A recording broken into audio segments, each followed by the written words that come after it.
1940~50년경에 이탈리아에 안토니오 그람시라는 이름을 가진 사회사상가가 있었습니다.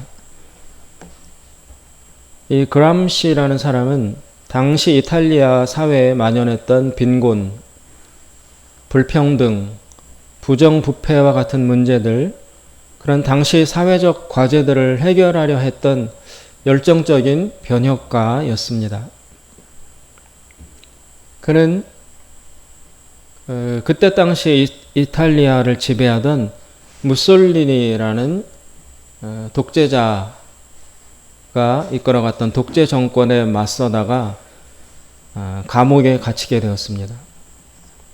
그리고 그는 그 감옥 속에서 무려 3000페이지에 이르는 옥중수고라는 긴 책을 저술을 합니다.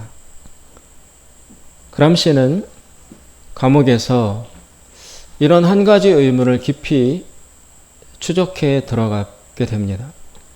왜 가난한 사람들이 이 불의한 독재 정권들을 지지하는 것일까? 자신들을 착취하고 괴롭힘에도 불구하고 왜 저런 사악한 정부를 오히려 가난한 사람들이 더 지지를 하고 나서는 것일까? 이런 질문에 대한 숙고 끝에 그는 헤게모니 이론이라는 것을 정립하게 됩니다. 헤게모니라는 용어는 어떤 사회나 집단을 이끌어가고 지배하는 주도권이라는 것을 뜻합니다.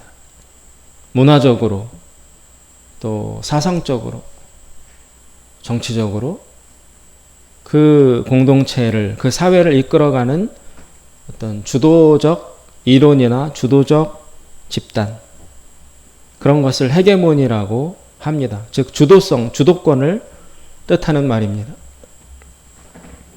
왜 악하기만 한 독재 정권이 대중을 이끌어가게 되었을까? 그것은 그 정권이 폭력, 선전, 선동, 설득, 이런 것과 같은 체계적이고 치밀한 방법으로 대중의 자발적 동의를 얻어냄으로써 가능해질 수 있었다는 것입니다. 대개 악한 정부가 그 국민들의 비판적인 시각과 의식을 무디게 만들려고 하는 대표적인 정책이 있습니다. 그것을 3S 정책이라고 합니다. 세 가지 영어 S자로 시작하는 정책. 그것을 펼치게 되는 것입니다. 첫 번째는 스포츠. 백성들에게 프로 축구팀, 프로 야구팀을 막 만들고 스포츠 경기를 활성화시킴으로써 국민들의 마음이 거기에 집중되게 해서 온당치 못한 불의한 정부나 또 사회 지배층의 행태를 비판하고 관찰할 열정과 눈과 여유를 그 스포츠 경기로 다 흡수시켜가지고 그 시각 자체를 소멸시켜버리는 거죠. 첫째는 스포츠, 두 번째는 스크린, 영화. 영화나 드라마나 그런 볼거리, 매스미디어를 통한 그런 재밌는 오락과 유흥, 이런 것들을 넘치도록 제공함으로써 사람들이 책을 읽고 공부하고 토론하고 관찰하고 이렇게 그 많은 에너지가 필요한 사회를 비판하고 분석하려는 이런 시도가 재미없어지도록, 드라마가 너무 재밌어서 모여서 토론하고 책 읽고 하는 것들이 귀찮아지는 거예요. 스크린, 그런 오락과 엔터테인먼트를 가지고 백성들을 현혹시켜서 비판의식을 봉쇄시키는 두 번째가 그 스크린입니다. 세 번째는 섹스, 성적인 그 쾌락을 얻을 수 있는 기회를 많이 제공하는 거예요. 음성적으로, 양성적으로, 제도적으로. 지금은 지나갔지만 예전에 우리나라에도 80년대, 90년대 초반 그럴 때에도 반민주적인 정권들이 통치를 한 적이 있습니다. 그때 지금 여러분 돌이켜보시면 그때 프로야구팀이 막 우리나라에 처음 시작이 됐고요. 프로축구도 시작이 됐고, 물론 경제 발전에 의해서 프로야구, 프로축구 이런 스포츠들이 도입될 필요도 있기도 했지만 그 시기가 절묘하다는 것입니다. 프로 스포츠가 활성화됐고요. 그리고 그 전까지는 우리나라 그 영화 사전 검열 이런 게 있어가지고 윤리심의위원회 이런 게 있어서 음란한 내용이라든지 또 비도덕적 이런 것들은 규제를 당해서 또 어린아이가 봐서는 안 되는 그런 것들에 대해서는 미리 심의가 이루어지고 했는데 그때 80년대, 90년대 어느 시점까지 우리나라 영화가 여러분 엄청나게 음란한 영화들이 공공연히 극장에서 다 상영을 했어요.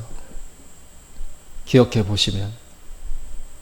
지금 제가 제목을 말하기도 되게 민망한데요. 그때 나왔던 영화들 아주 노골적인 장면을 포스터로 찍거나 이렇게 광고를 해서 곳곳에 그때는 2개 상영하는 영화관이 많았잖아요.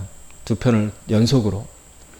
곳곳에 작은 영화관들이 생겨나면서 거의 지금으로 치면 포르노에 가까운 음란 비디오에 가까운 그런 영화들이 갑자기 폭발적으로 쏟아져 나왔어요. 그래서 막 곳곳에 그 영화 그 간판에 즐비했었어요. 스크린. 그 다음에 섹스. 이건 역시 80년대, 90년대 그때 여러분 지금은 인터넷이 발달하고 스마트폰이 나옴으로 인해서 종이신문들을 거의 보지 않습니다. 그렇죠?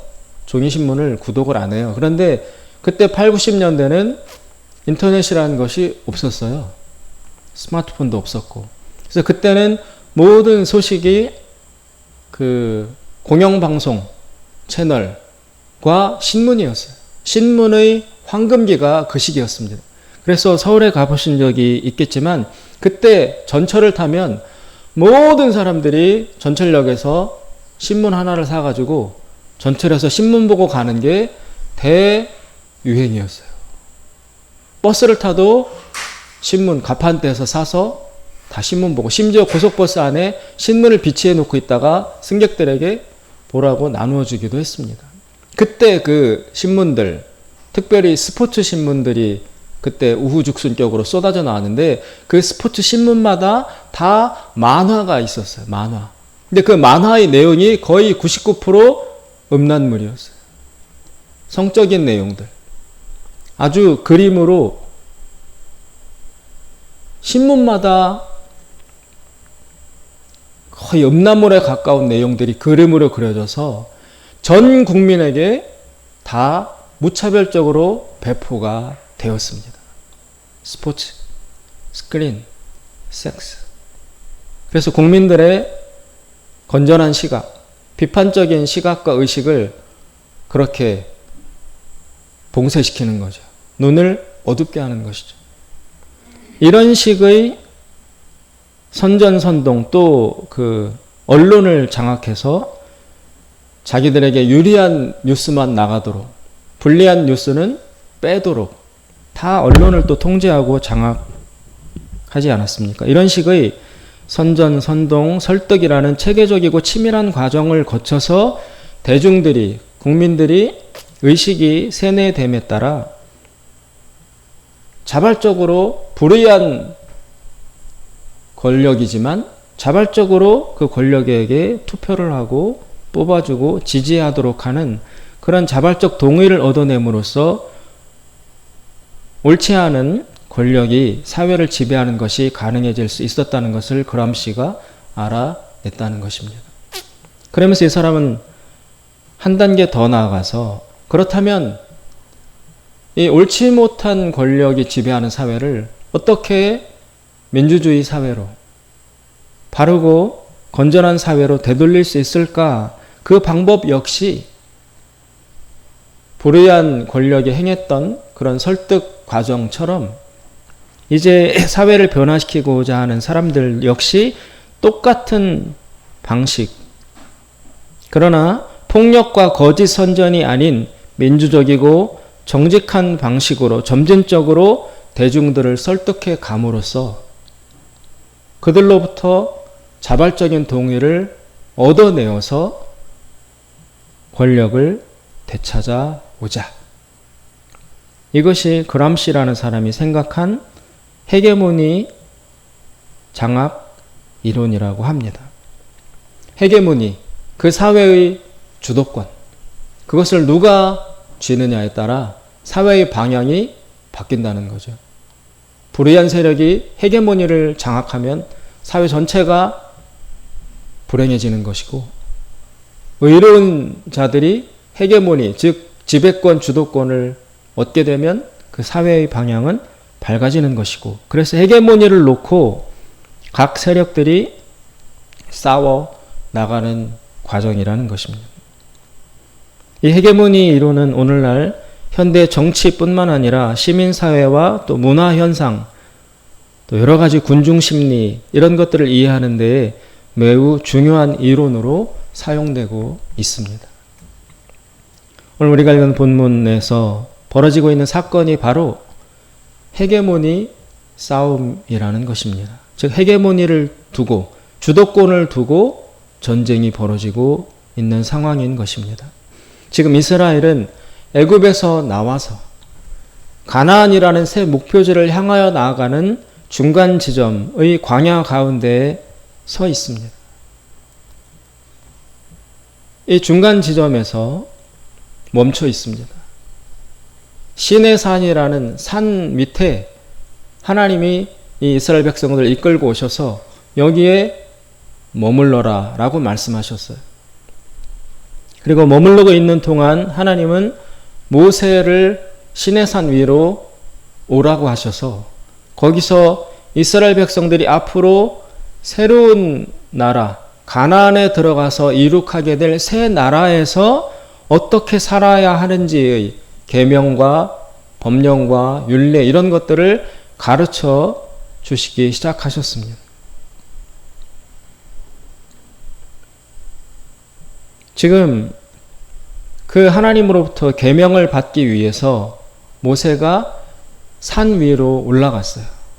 백성들은 산 아래에 남아 있어요. 근데 모세가 산 위로 올라간 지 40일이 지났습니다. 짧지 않은 시간이죠.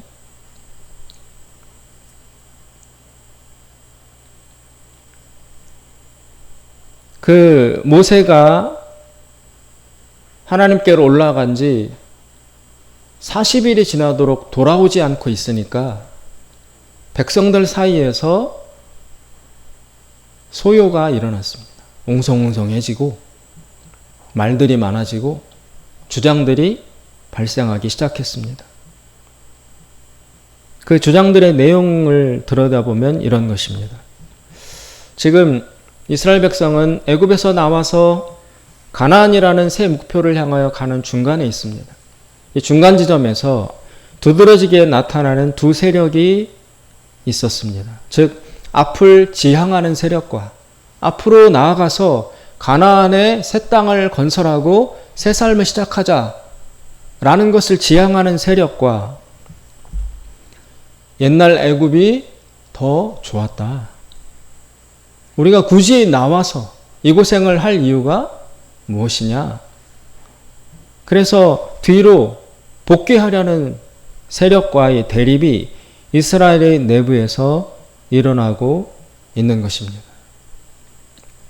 지금까지 하나님을 대변하는 모세의 강력한 지도력으로 이스라엘 사람들은 특별히 거기에 눌려서 저항하지 못하고 여기까지 따라왔습니다. 중간에 속으로 의심하는 세력과 반대하는 세력들이 있기는 했지만 아직까지 제 목소리를 내지 못하고 있었습니다. 하나님의 엄청난 능력과 모세의 권위에 압도당해서 숨을 죽이고 있었던 것입니다. 그동안 물이 없어서 먹을 것이 없어서 몇 번 불평하고 불만하고 이의제기를 하는 소소한 형태로 그 반대자들의 목소리가 튀어나온 적은 있습니다. 그런데 워낙 모세의 권위가 압도적이니까 또 모세 뒤에 하나님이 계시다는 것을 무수히 많은 초자연적인 기적들을 보고 자기들이 인식을 했기 때문에 그냥 확실히 저항을 하지는 못한 채 내부에서 부글부글 끓는 또 용암처럼 잠재되어 있는 상태였던 것입니다. 그러다가 마침내 기회가 찾아왔습니다. 좀 전에 말씀드린 것처럼 모세가 없어요, 지금. 애굽에서 나오기 전부터 이스라엘 백성을 강력하게 앞에서 1시간도 부재하지 않은 채 늘 앞에서 이끌어왔던 모세였는데 처음으로 모세가 산으로 올라간지 그리고 가서 돌아오지 않는 지 40일이라는 시간이 지났다는 것입니다. 열흘, 20일, 30일 한 달, 그리고 40일. 점점 시간이 흐르면서 이 반대하는 세력들, 반동 세력들 속에서 이 기회를 이용해서 자신들의 목소리를 내려고 하는 그런 신호들이 나타났던 것이죠. 이 기회를 틈타서 반출애굽 세력이 뚫고 일어난 것입니다. 1절에 보시면 이렇게 설명되어 있습니다. 백성이 모세가 산에서 내려오미 더딤을 보고 모여 아론에게 이르러 가로되 일어나라 우리를 인도할 신을 우리를 위하여 만들라. 이 모세 곧 우리를 애굽 땅에서 인도하여 낸 사람은 어찌 되었는지 알지 못함이니라. 여기에 이 모세 곧 우리를 애굽 땅에서 인도하여 낸 사람, 여기에 경멸 뉘앙스가 들어있습니다. 야, 이 모세, 이 사람, 이거 어디 가니 지금 보이지도 않아. 40일이 지나도록 나타나지 않아. 아마도 이 사람들은 모세가 죽었을 거라고 판단을 한 것으로 보입니다. 산꼭대기에 먹을 것도 없고 물도 없어요. 하나님을 만나러 간다고 올라갔는데 하루 이틀 일주일 이 정도도 긴데 40일 동안 아무 인기척도 없이 나타나지 않으니까 아마도 모세는 거기서 죽었지 않았을까라고 이 사람들은 판단을 한 것 같아요. 그리고 상황 판단이 그 정도 되니까 이제는 우리 목소리를 내자. 더 이상 끌려갈 수 없다라고 표출한 것입니다.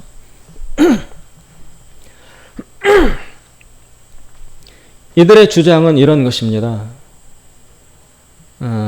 이제 물리적으로, 지리적으로 애굽으로 되돌아가는 것은 불가능하다는 것을 이 사람도 압니다. 이 사람들도.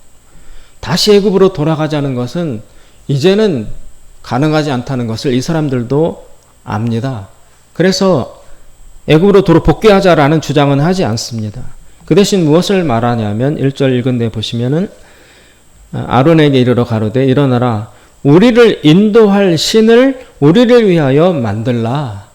우리를 인도할 신이라고 자신들을 이끌어갈 신이라는 규정은 허락합니다. 우리를 인도할 주체자로서의 신이다.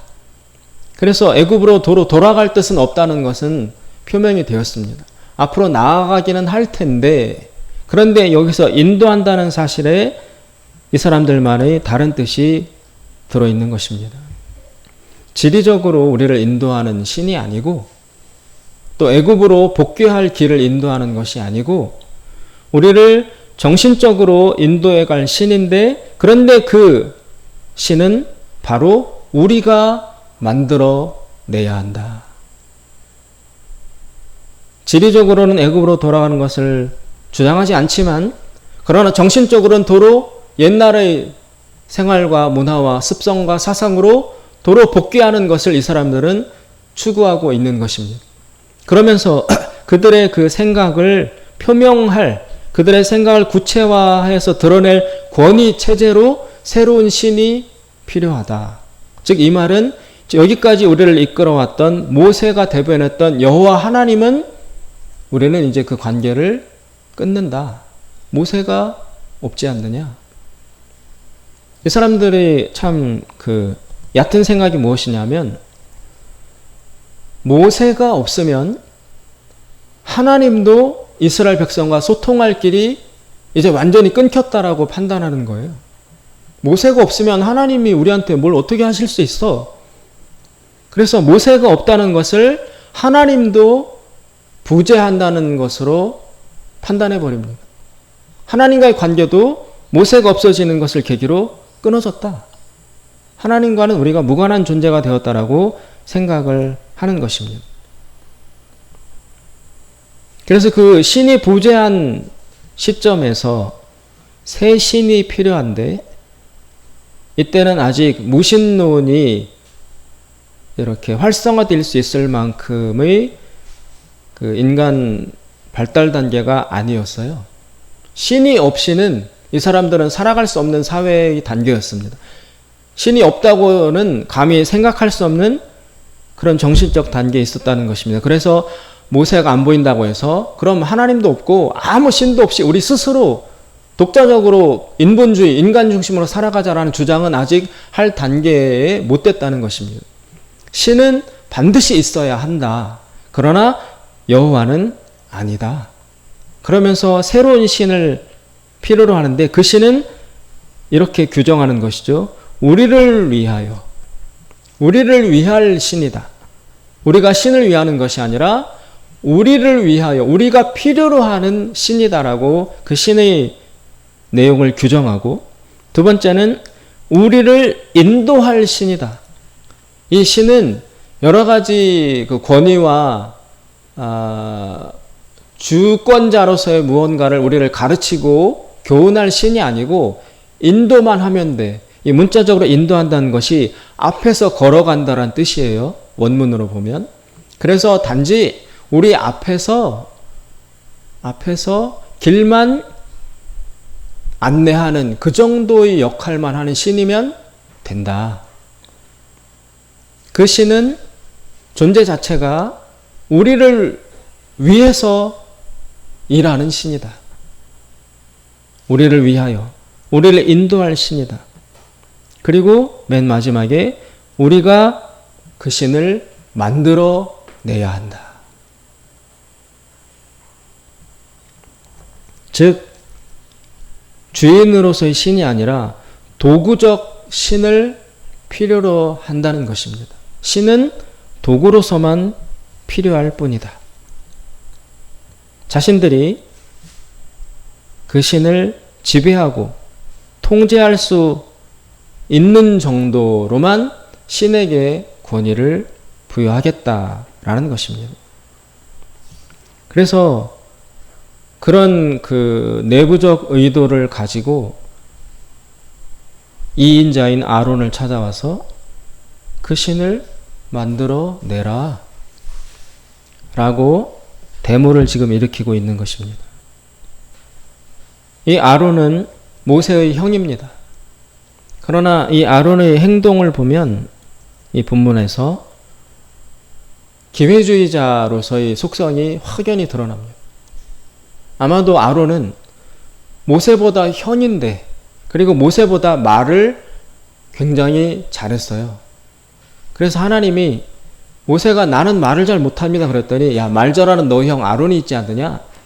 내가 너에게 말하면 너는 아론에게 말하고 그 말 잘하는 언변 좋은 아론이 백성들에게 말하면 된다라는 식으로 모세에게 붙여줄 정도로 말을 잘하는 사람이었습니다. 그런데 이 아론은 형이면서 말을 잘하는데도 불구하고 항상 1인자 모세의 그늘에서 살아왔어야 했습니다. 그런데 그 1인자 모세가 지금 없어요. 부재 중이에요. 그러고 있는 터에 백성들이 찾아와서 자신을 이렇게 자리를 세워주면서 이렇게 해달라. 물론 진짜 주인은 이 찾아온 백성들이에요. 아론에게 와서 명령은 아니지만 거의 강제하지 않습니까? 그러니까 좀 세상 말로 이 아론은 바지사장격에 해당되는 거예요. 진짜 주도권은 그 백성들이 가지고 있고 아론을 바지사장으로 내세워서 그냥 우리가 너를 지도자 대접해 줄 테니까 우리가 하자는 대로 하고 우리가 직접 백성에게 얼굴을 드러내고 백성을 주도적으로 이끌어가면 정통성의 문제가 있으니까 너는 모세 다음의 2인자 아니냐.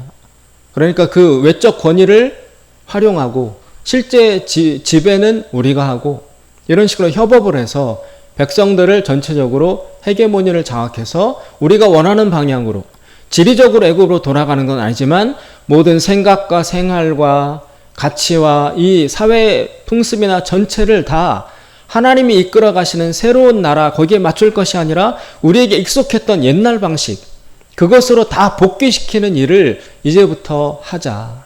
그러려면 인간의 권위만으로는 안 되니까 신이라는 것이 필요하다.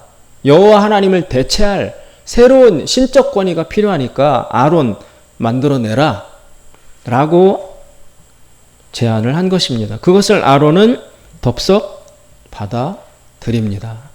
그동안 모세에게 눌려서 자기가 1인자로서 대접받지 못했던 억울함, 시기심 뭐 이런 것들로 물들어 있었는데 백성들이 와서 이런 제안을 하니까 옳았구나 기회다 싶어서 그것을 딱 받아들인 것입니다. 그러면서 백성들에게 그러면 이렇게 해라. 너희들이 가지고 있는 금 귀걸이 그게 다 애굽에서 나올 때 애굽 사람들한테 다 받아온 거예요. 그거를 다 갖고 와라. 그래서 그걸 갖고 오니까 그것을 불에 녹여가지고 이렇게 빚어서 금송아지를 만들어냅니다. 금송아지. 근데 이 금송아지가 여러분 실제 어느 정도의 크기냐 하면 대략 고고학자들이 짐작하기를 한 20cm 정도? 금송아지 크기가. 왜냐하면 지금도 그 가나안 땅에 금송아지 형상들이 많이 발굴이 된대요. 그런데 대부분의 금송아지 형상은 청동, 구리로 만들어진 금송아지 형상들이에요. 그럼 금송아지 형상들이 왜 이렇게 많이 나오냐? 이때부터 시작된 금송아지 숭배가 여기서 끝난 게 아니고 이스라엘 백성 그 뒤로 역사 속에 대대로 금송아지 숭배가 암암리에 일어나요. 곳곳에서 금송아지를 만들어 놓고 섬겼던 우상 숭배가 이스라엘에 만연했어요. 그때의 흔적들이 지금 고고학적인 발굴로 나타나는 것입니다. 왜 20cm 정도밖에 안 되느냐? 금이 워낙 귀하잖아요. 나중에 이 이스라엘 백성들이 광야에서 하나님의 명령을 받아서 가지고 있는 금을 모두 다 갖고 와서 녹이는 작업을 시작합니다. 그때 가지고 온 이스라엘 백성들의 금이 1톤이에요. 1톤. 근데 1톤을 다 모아서 녹여서 만들어도 최대 37cm 정도의 크기의 조형물밖에 안 나와요. 근데 지금은 귀걸이만 들고 왔기 때문에 아무리 모아도 최대 크기가 20cm, 25cm 정도 형상밖에 안 만들어지는 것입니다. 그것을 만들어 놓고 아론이 한 걸음 더 나아가서 이것이 너희들을 인도해낸 여호와 신이다. 그리고 자기 맘대로 여기 몇 절에 보면 5절에 보면 거기다 단을 쌓고 공포하면서 내일은 여호와의 명절이다. 여호와의 절기다. 특별한 하나님께 예배드리는 날이다라고 자기가 즉흥적으로 하나님의 절기라고 선포를 해버립니다. 아론이 지금 신났어요. 모세가 없는 그 환경을 이용해서 막 나가는 거죠. 자기의 야심을, 숨겨진 욕심을 드러내면서 자기 권위를 세우려고 선을 넘는 것입니다. 그래서 내일이 여호와의 절일이라고 갑자기 선포합니다. 그러니까 그 온 백성들이 그리고 이 주도적인 세력들이 홍보를 했겠죠. 다 나와라 이렇게 해가지고 그 이튿날에 6절에 보시면 이스라엘 백성들 일찍 일어나서 번제를 드리며 화목제를 드리고 앉아서 그 다음에 하는 행동이 중요합니다. 먹고 마시며 일어나서 뛰놀더라. 이 사람들이 그 금송아지 형상으로 여호와라고 만들어 놓고 제사를 드리는 진짜 목적이 바로 여기에 있습니다. 앉아서 먹고 마시며 일어나서 뛰노는 여기에 포인트가 있습니다. 여기서 먹었다고 나와요. 그 광야에서 맨날 내리는 만나만 먹은 이스라엘 백성인데 무엇을 먹었지? 틀림없이 제사 드리고 나서는 축제이기 때문에 고기를 먹었을 텐데 그 고기는 어디서 났지? 앞에 보니까 번제를 드렸다고 나옵니다.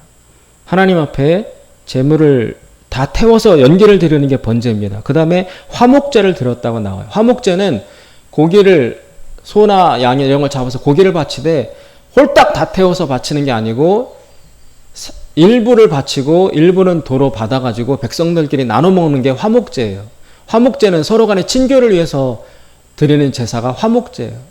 그래서 그들이 애굽에서 나올 때 데리고 나왔던 짐승들, 가축들 중에 일부를 잡아서 하나님 앞에 이 금송아지 앞에 제사를 드린 다음에 그 남은 고기를 가지고 뜯어 먹었던 것입니다. 이 사람들은 고기가 엄청 먹고 싶었던 거죠. 그 다음에 마셨다고 나와요. 뭘 마셨지?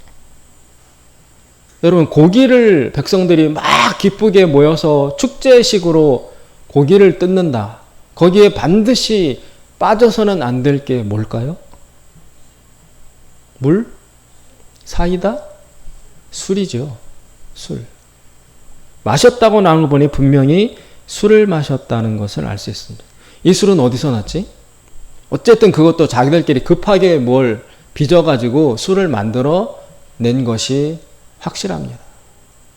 주변 민족에서 빌렸던지 샀던지 어쨌든 술이 동반이 되었습니다. 그러면 여러분, 축제에서 고기를 마음껏 먹고 술까지 다 백성이 남녀를 불문하고 풀어져서 술을 다 집단적으로 마셨다. 그 다음엔 어떤 단계로 나아갈까요? 일어나서 뛰놀더라. 이 뛰노는 게 어떤 형태인지 뒤에 더 자세하게 나옵니다. 17절에 보시니까 지금 모세가 비서인 여호수아를 데리고 그 산에서 내려옵니다. 내려오면서 17절 여호수아가 백성의 떠들음을 듣고 모세에게 말하되 진중에서 싸우는 소리가 나나이다.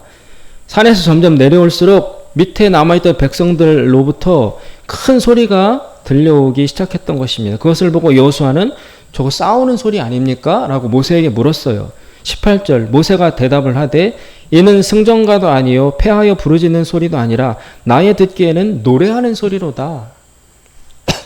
고기 먹고 술 먹고 난 다음에 사람들이 하는 그 다음 당연한 행동은 노래 부르는 거예요.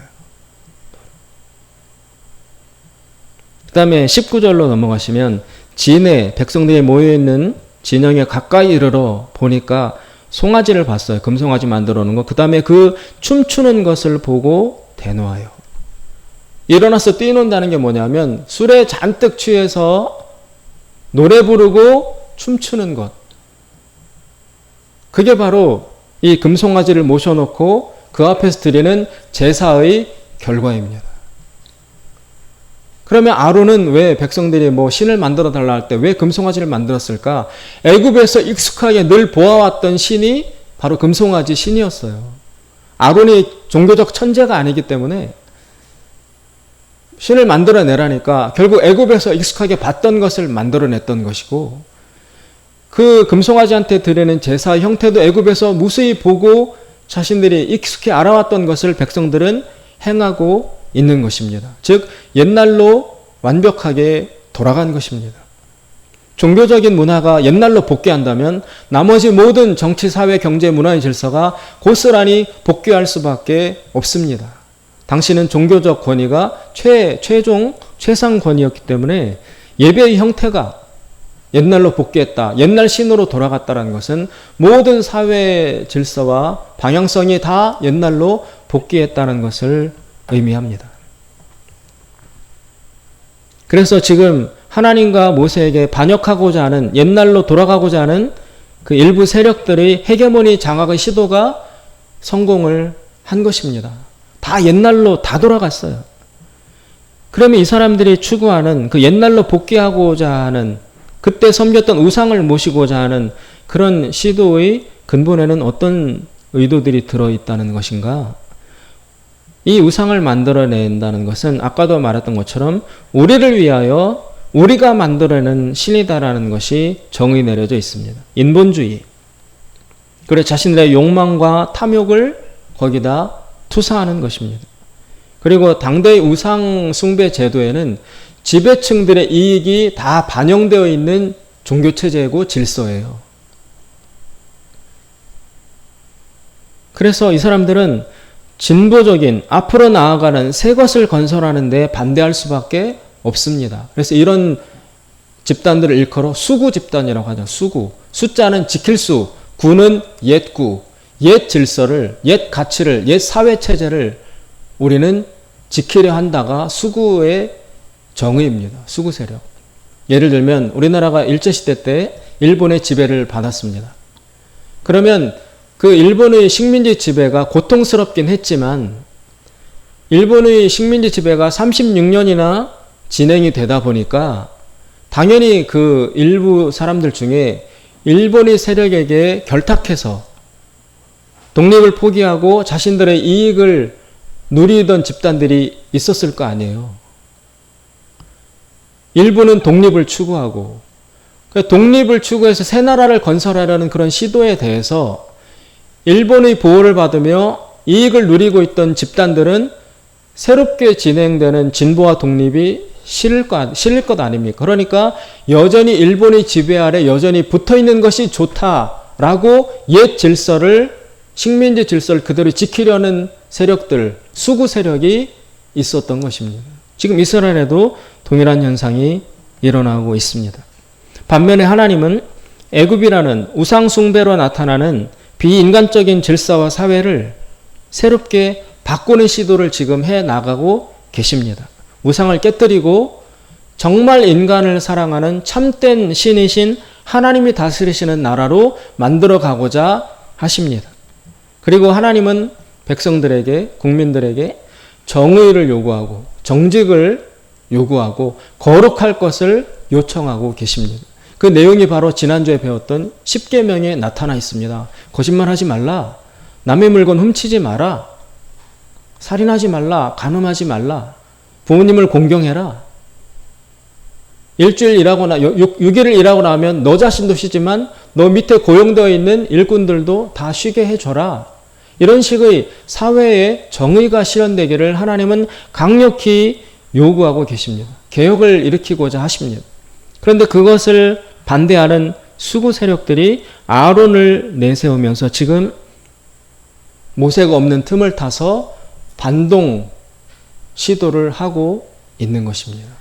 이것은 광야에서 일어난 앞으로 계속 진보하려는 쪽과 그것을 반대하고 옛것을 고집하고 남아있으려는 수구 세력과의 헤게모니 싸움이 이 광야에서 폭발해서 일어난 것입니다.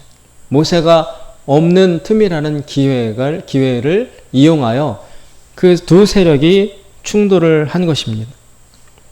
오늘의 본문은 이스라엘의 당시 그 환경에서만 일어났던 사건이 아니라 오늘 이 시대도 무수히 반복되며 일어나는 일이기도 하거니와 특별히 우리 그리스도인들의 내면에서도 일어나는 일이라고 할 수 있습니다.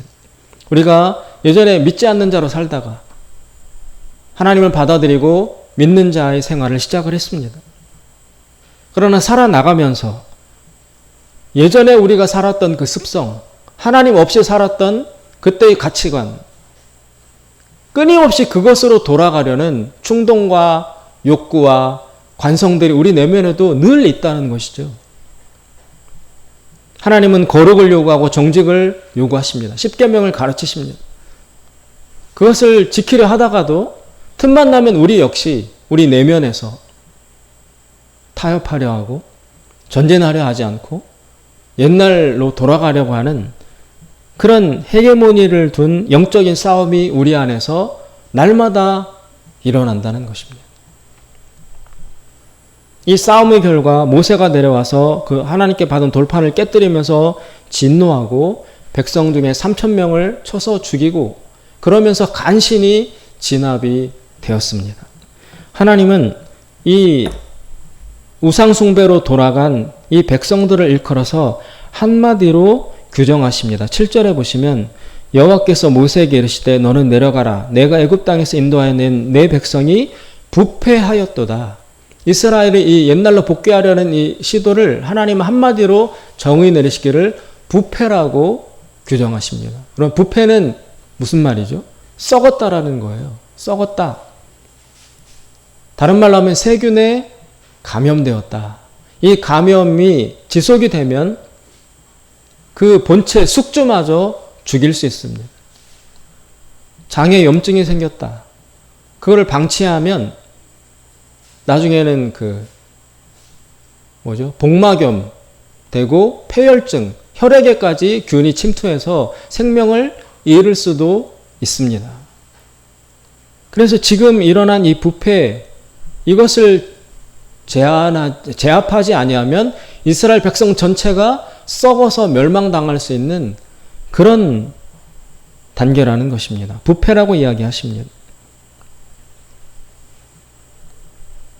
그 부패를 막기 위해서는 하나님이 주신 계명을 지켜나가는 것이 절대적으로 필요합니다.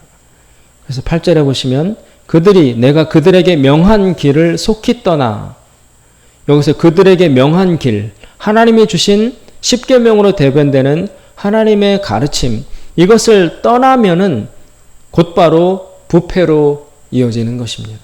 오늘날 우리들도 명목상으로만 하나님을 믿는다, 예수님을 따른다라고 하면서 그러나 속사람이 우리의 내면과 인격이 이 옛 애굽의 풍속으로 돌아가는 이 시도에 진다면 우리 역시 부패할 수밖에 없습니다. 즉 썩을 수밖에 없는 것입니다. 썩으면 생명 전체를 잃습니다. 그리고 버려집니다. 따라서 우리 안에 일어나는, 개인적으로 일어나는 이 헤게모니 싸움에서 우리는 날마다 하나님의 계명을 지키고자 몸부림치며 싸워야 한다는 것입니다. 그렇지 아니하면 가나안 새 땅에 들어갈 수 없습니다. 새 삶을 살아나갈 수 없습니다. 먼 나라의 또 옛날의 일이 아니라 날마다 우리 내면에서 일어나고 있는 이 헤게모니 싸움, 그것을 우리가 싸우고 있다는 것을 명심해야 하는 것입니다. 기도하겠습니다. 자비로우신 하나님 아버지, 저희가 거듭나서 성령을 모시고 날마다 하루하루 살아가고는 있지만, 그러나 무수히 찾아오는 유혹과 또 내면의 부패의 위기 앞에서 하나님, 저희들은 연약합니다. 아버지 하나님, 강하게 저희들을 주장하시고 붙잡으셔서 우리가 옛삶으로 돌아가고자 하는 이 우상숭배의 욕구, 진보를 반대하고 옛것을 고집하는 수구의 충동을 우리가 이겨나갈 수 있도록 하나님 오늘도 지켜 주시옵소서. 성령으로 다스려 주시옵소서. 가나안을 향하여 앞으로 전진해 나가는 하나님의 백성들 다 되게 하여 주시옵소서. 예수님의 이름으로 기도드리옵나이다. 아멘. 자리에서